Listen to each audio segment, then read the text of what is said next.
Yes sir, good morning sir. Good morning. जबरदस्त leader हैं दिल्ली से, ठीक है ना। यूथ है, ठीक है। हाँ जी सुजीत जी बताएं, तैयार हैं आप? Thank you sir. जी सर, बिल्कुल तैयार है सर, बिल्कुल। चलिए। तो thank you so much sir for this opportunity. और आज का जो सेशन है वो सेशन है हमारा, एक हमारे बॉडी के अंदर एक डिजीज आता है, उसको कहते हैं एडिमा। अब एडिमा एक ऐसा डिजीज है हमारी बॉडी के अंदर जिसको मैक्सिमम लोग एक तरह से इग्नोर कर देते हैं। होता है मैक्सिमम लोगों के पास है, बट उसको इग्नोर करते हैं। अब ये एडिमा होता क्या है? तो आपने सुना होगा कि मेरे पैरों में स्वेलिंग आ रही है, मेरे पैरों में झंझनाहट सी हो रही है, या फिर मेरे जो तलवे हैं वहां पे मेरे को ऐसा लग रहा है सिकुड़ रहा है, या मेरा स्किन में झंझनाहट सी हो रही है, और वो मतलब जैसे लगता है कि खिंच रहा है। तो इस तरह के जो अगर हम कोई चीज महसूस करते हैं अपनी बॉडी के अंदर, पैरों के अंदर खास करके, तो इसको हम एडिमा कहते हैं। और ये एडिमा हमारी बॉडी के डिफरेंट पार्ट में होता है। लाइक अगर ये हमारे पैरों में होता है तो उसको पेडल एडिमा कहा जाता है। और अगर यही एडिमा अगर फेफड़ों में होता है तो पल्मोनरी एडिमा कहा जाता है इसको। और साथ ही साथ अगर ये डिफरेंट पार्ट में होता है तो डिफरेंट डिफरेंट तरीके से इसको हम एनालाइज कर पाते हैं। अब इसका कारण क्या है, क्यों होता है ये? अब ये होने का कारण क्या है? सबसे पहले हमें ये देखना है कि कहीं किसी इंसान को कोई बीपी तो नहीं है। अगर किसी इंसान को हाई बीपी है या उसको हाई डायबिटीज, उसके जो दवाइयां होती हैं उसके साइड इफेक्ट से भी उनको ये प्रॉब्लम हो सकती है। जैसे कि अगर मान लीजिए बीपी की कोई दवाई ले रहा है, तो एक दवाई आता है इनोडिपिन, जो कि बीपी में काम आता है। साथ ही साथ आता है क्लोराइडीन, जो कि बीपी के जो पेशेंट्स होते हैं हाई बीपी वाले वो लेते हैं, और इसके साइड इफेक्ट से भी एडिमा का प्रॉब्लम देखने को मिल सकता है। साथ ही साथ अगर कोई डायबिटीज का पेशेंट है तो उसके लिए आता है पायोग्लाइटोजन। ये जो कुछ दवाइयां हैं जो हाई पावर में आती हैं, और जो डायबिटीज वाले और जो हमारे हाई बीपी वाले पेशेंट्स हैं वो लेते हैं, तो हो सकता है इसके साइड इफेक्ट से भी उनको एडिमा की प्रॉब्लम हो सकती है, खास करके पैरों के अंदर। अगर हमने इस पे ध्यान नहीं दिया, अगर हमने इस पे ध्यान नहीं दिया तो होता क्या है, हमारी बॉडी के अंदर जो लाखों करोड़ों सेल्स होते हैं, लाखों करोड़ों जो हमारे टिश्यूज होते हैं, उनके बीच में क्या होता है, छोटे छोटे स्पेसेस होते हैं जो इनको मूव करने में आसानी से इनको हेल्प करती है। अब अगर हम इस पे ध्यान नहीं देते हैं तो ये सीधा असर डालता है हमारे किडनी के ऊपर। अब किडनी के ऊपर जब असर डालता है तो किडनी का काम होता है हमारी बॉडी के अंदर पानी को, उनके बैलेंस को मेंटेन रखना। जब किडनी के ऊपर उसका असर पड़ता है तो क्या करता है, पानी को सही से मेंटेन नहीं कर पाता हमारी बॉडी के अंदर। तो आप देखते होंगे, सुनते होंगे कि किसी इंसान के फेफड़ों में पानी भर गया है। या क्या होता है, जो बॉडी के अंदर जो फ्लूइड होता है, फ्लूइड अपना जगह छोड़ करके जो इनके बीच जो टिश्यूज होते हैं, टिश्यूज के बीच का जो गैप होता है, which is called interstitial spaces. और इंटरस्टिशियल स्पेसेस के बीच में फ्लूइड आना स्टार्ट हो जाता है, और जब वो भर जाता है तो हमारे पैरों के अंदर या हाथों के अंदर जहां पर भी वो ज्यादा मात्रा में बढ़ जाता है तो वहां पर वो हमारी स्वेलिंग आती है, दैट इज कॉल्ड एडिमा। अब यहाँ पर होता क्या है, इसके कारण क्या क्या हो सकते हैं, क्यों होता है ये? तो इसमें हो सकता है कि सामने वाले को सोराइसिस हो सकता है सामने वाले को लीवर में कुछ इश्यू हो, और हो सकता है कि उसका हार्ट फेलियर भी हो। मतलब उसको सांस लेने में, ब्रीदिंग लेने में, या थोड़ा देर खड़ा रहने में भी दिक्कत आती हो। तो इस तरीके से अगर कुछ होता है तो होता क्या है, हमारे नर्व्स जो है इस केस में ब्लॉकेज होना स्टार्ट हो जाते हैं, जिसका सेशन हमने कुछ दिन पहले भी लिया था, मोहसिन सर ने दिया था, which is called varicose veins. Right, तो वेरिकोस वेन्स भी इसका एक पार्ट है, जिसमें हमारे बॉडी के अंदर जो हमारे नर्व्स होते हैं वो नीले पड़ने स्टार्ट हो जाते हैं, हरे हो जाते हैं, जो कि हमें साफ साफ बॉडी के अंदर दिख रहा होता है। अब कई बार क्या होता है कि दोनों पैरों में भी स्वेलिंग आती है, कई बार क्या होता है एक पैर में स्वेलिंग आती है, किसी बॉडी के एक पर्टिकुलर पार्ट में स्वेलिंग आती है। तो अगर इस तरह की कोई स्वेलिंग हमें देखने को मिलती है या नर्व्स को देखने को मिलती है तो that is called varicose veins. Right, लेकिन अगर ये लगभग मैक्सिमम पार्ट में दिखता है बॉडी के अंदर, तो ये हमारा एडिमा का एक पार्ट हो सकता है।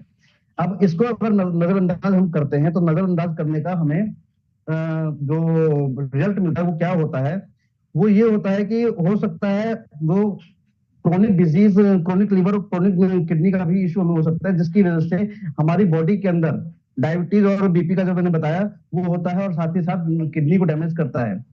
किडनी को डैमेज करने के बाद क्या होता है, पानी जो है सही तरीके से हमारी बॉडी को से बाहर यूरिन के रास्ते नहीं निकल पाता है। तो अगर किसी इंसान का यूरिन अगर कम आ रहा है, या टाइम टू टाइम नहीं हो रहा है, या इमीडिएट बेसिस पे हो रहा है, कि जल्दी जल्दी वो जा रहा है, थोड़ा थोड़ा यूरिन करके वो वापस आ रहा है, तो हो सकता है कि उसके किडनी में इश्यू हो सकता है उसको एडिमा का सिम्टम्स आना स्टार्ट हो चुका है बॉडी के अंदर। इससे होता क्या है, पानी जो है हमारी बॉडी के अंदर फैलना स्टार्ट हो जाती है, हमारे जो सेल्स होते हैं उनको डैमेज करना स्टार्ट कर देती है, और फिर जाकर के हमारा हार्ट फेलियर भी हो सकता है। तो इस केस में क्या होता है, साथ ही साथ बॉडी के अंदर अगर किसी को दिखता है कि मेरी बॉडी हीट कर रही है एक पर्टिकुलर पार्ट, जैसे कहीं हाथ में, पैर में या टखने में, कहीं पर भी अगर आपको लगता है कि मेरी बॉडी हीट कर रही है, यहाँ पे खुजली है, रेडनेस आ रही है, तो उसको हम बोलते हैं इन्फ्लामेशन, स्किन इन्फ्लामेशन, राइट। साथ ही साथ अगर किसी को खून की कमी हो रही है, हीमोग्लोबिन डाउन जा रहा है, एनीमिया का शिकायत है, तो उसके साथ भी इस तरह की प्रॉब्लम हो सकती है। साथ ही साथ अगर हम बात करें तो कुछ लोग ऐसे भी मिलते हैं जिनके अंदर प्रोटीन की कमी भी मिलती है। अब हमें पता ये लगाना है कि हमारी बॉडी में किस तरह से एडिमा आ रहा है, किस तरह से एडिमा की प्रॉब्लम को हम आइडेंटिफाई कर पाए। तो मान के चलिए अगर प्रोटीन की कमी है, अगर कोई आपको बता रहा है प्रोटीन की कमी है आपके बॉडी के अंदर, तो उसके लिए आता है एल्बुमिन, एक टेस्ट आता है जिसके लिए जो हम करवाते हैं, जैसे हमारा फुल बॉडी चेकअप जो हम करवाते हैं, तो उसके अंदर ये टेस्ट आता है, वो हम पता करके उसको हम रेक्टिफाई कर सकते हैं। और उसके हिसाब से अगर मैं नॉर्मली अगर बात करूं तो होता क्या है नॉर्मली, विटामिन बी 12 और विटामिन 7, ये जो मेन जो हमारा है विटामिन, ये हमारी बॉडी के अंदर जो कम अगर मात्रा में पाई जाती है तो भी हमारी बॉडी में जो है एडिमा का प्रॉब्लम हो सकता है। ओमेगा 3 ओमेगा 7, अगर इसकी कमी अगर हमारी बॉडी के अंदर है तो उससे भी हो सकता है। साथ ही साथ अगर इसको हम नॉर्मल वे में अगर देखें, तो अगर हम ज्यादा देर तक कहीं खड़े रह जाते हैं एक साथ, तो वहां पर क्या होता है, हमारी बॉडी के अंदर जो ब्लड सर्कुलेशन होता है उसका जो स्पीड है वो डाउन हो जाता है, because of the gravitational force. जब हम खड़े होते हैं तो नीचे से ग्रेविटेशनल फोर्स आता है, जिसकी वजह से ब्लड का जो स्पीड है वो डाउन हो जाता है, और वो एक जगह हमारे बॉडी के अंदर नीचे की तरफ इकट्ठा हो जाता है, जिससे हमारा बॉडी फूलना स्टार्ट हो जाता है। साथ ही साथ अगर आप देखते होंगे किसी प्रेग्नेंट लेडी को, तो प्रेग्नेंट लेडी को भी ज्यादातर इस तरह के इश्यूज होते हैं, उसको एडिमा की शिकायत हो सकती है। इसीलिए आपने देखा होगा कि उनको डॉक्टर्स एडवाइस करते हैं कि ज्यादा देर वो काम ना करें, ज्यादा देर वो खड़े ना रहें। इससे होता क्या है, उनकी बॉडी का पूरा वेट उनके पैरों में पड़ता है, और वो पूरा जो है उनकी स्वेलिंग आनी स्टार्ट होती है, और उनका जो ब्लड सर्कुलेशन है वो बंद हो जाता है, और जहां पर ब्लड सर्कुलेशन बंद होगा वहां पे हार्ट फेलियर का चांसेस ज्यादा होता है। इसीलिए जो है प्रेग्नेंट लेडीज को ज्यादा काम करने के लिए भी मना किया जाता है। इसके साथ साथ अगर हम इसको नॉर्मल वे में अगर देखना चाहें कि इसका हमारा क्या हो सकता है, जैसे फॉर एग्जांपल कुछ हमारे यंग बच्चे होते हैं या लेडीज या जेंट्स जो भी होते हैं, उनका क्या होता है 18-19 साल की एज में उनका हार्मोनल चेंजेस भी आते हैं। अगर किसी इस तरह के इंसान के अंदर जो अगर एडिमा की शिकायत दिख रही है, और उसको लगता है कि मेरे को क्या करना चाहिए, तो उसको सबसे पहला उसका जो साइन वो दे रहा है वो ये है कि उसके बॉडी के अंदर हार्मोनल चेंजेस हो रहे हैं, और उसको फिर भी जो है इग्नोर नहीं करना चाहिए। हम लोग क्या करते हैं, पैरों में झुंझुनी आ रही है, स्वेलिंग आ गई है, कोई दिक्कत नहीं है, ठीक हो जाएगा अपने आप। कई बार क्या होता है, जब उसको इस तरह से प्रेस करते हैं तो लगभग वो पूरी की पूरी उंगली जो है हमारी बॉडी के अंदर उस पार्ट में अंदर तक घुस जाती है। इसका मतलब ये है कि हमारी वहां बॉडी का जो वो पर्टिकुलर पार्ट जो है उसके अंदर का सेल्स है वो पूरी तरह से खत्म हो चुका है, और वहां पर पानी भरा हुआ है, जिसको इग्नोर नहीं करना चाहिए। अगर हम ऐसा इग्नोर करते हैं तो हमारे किडनी असर पड़ेगा, और किडनी हमारा फेल अगर हो गया तो फिर डायलिसिस के अलावा हमारे पास कोई चांस नहीं बचता है। पर इसके लिए नॉर्मली क्या होता है, हमें डॉक्टर का जो है प्रिस्क्रिप्शन लेना पड़ता है, उनका एडवाइस लेना पड़ता है। उनके एडवाइस के थ्रू जो भी आपकी बॉडी के अंदर कमी है उसको हम पूरा कर सकते हैं, राइट। और अपनी तरफ से कोई भी प्रिस्क्रिप्शन नहीं लेना है विदाउट एनी एडवाइस, चाहे आपका डॉक्टर से आप एडवाइस लें, चाहे आपके जो वेलनेस कोच है उनसे आप एडवाइस ले सकते हैं। साथ ही साथ आपकी इसका एक पहचान और भी है कि हमारी एड़ियां फटती रहती हैं। मैक्सिमम लोग को देखते होंगे कि चाहे कुछ भी कर लें, कुछ भी खा लें, उनका एड़ी जो है ना फटना बंद नहीं होती, बहुत बेकार कंडीशन में दिखती है। तो इसका मतलब यह है कि उनको भी एडिमा की कहीं ना कहीं कोई शिकायत है, और उनको अपने डॉक्टर से जांच करवाना चाहिए। साथ ही साथ कुछ चीजें हैं, फॉर एग्जाम्पल अगर किसी इंसान को थायराइड है, या उसके लीवर में कोई इशू है, या उसको सोराइसिस है, या उसको हिपेटाइटिस है, हिपेटाइटिस इन द सेंस पेट में पानी भर जाता है, तो उन लोगों को भी एडिमा की शिकायत हो सकती है। स्किन इंफ्लेमेशन में ऑलरेडी बता चुका हूं। जॉइंट इश्यूज, अगर किसी को टिश्यूज हैं, जैसा कि मैंने बताया कि बॉडी के अंदर जो फ्लूइड होता है वो हमारे टिश्यूज के स्पेस के अंदर भरना स्टार्ट हो जाता है, जिसकी वजह से हमारे जॉइंट का जो फ्लूइड होता है जिसको हम साइनोवियल फ्लूइड बोलते हैं, वहां पर उसकी कमी आनी स्टार्ट हो जाती है, और जिसकी वजह से भी हमें एडिमा की शिकायत हो जाती है। राइट, इसके लिए अगर हम चाहें पता करना चाहें तो उसके लिए हमें डॉक्टर के पास जा करके हमें उसके लिए थायराइड का चेकअप भी करवाना चाहिए, टीएसएच जिसको हम बोलते हैं।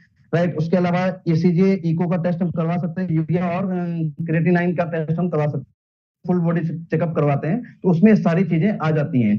तो जब भी किसी को इस तरह के कुछ साइन अपनी बॉडी में नजर आते हैं, चाहे उसको हार्ट से रिलेटेड हो, चाहे वो लंग से रिलेटेड हो, चाहे वो किडनी से रिलेटेड हो, या नॉर्मल भी अगर किसी को ऐसा दिखता है, या उसको वेरिकोज वेन्स की प्रॉब्लम होती है, तो उसको तुरंत अपने जो डॉक्टर्स हैं उनसे सलाह लेना चाहिए, और उनके सलाह के हिसाब से जो प्रिस्क्रिप्शन वो दे, जो मेडिसिन वो प्रिस्क्राइब करें, उसको लेना चाहिए। साथ ही साथ अपना जो वेलनेस कोच है उनसे भी जरूर संपर्क करना चाहिए।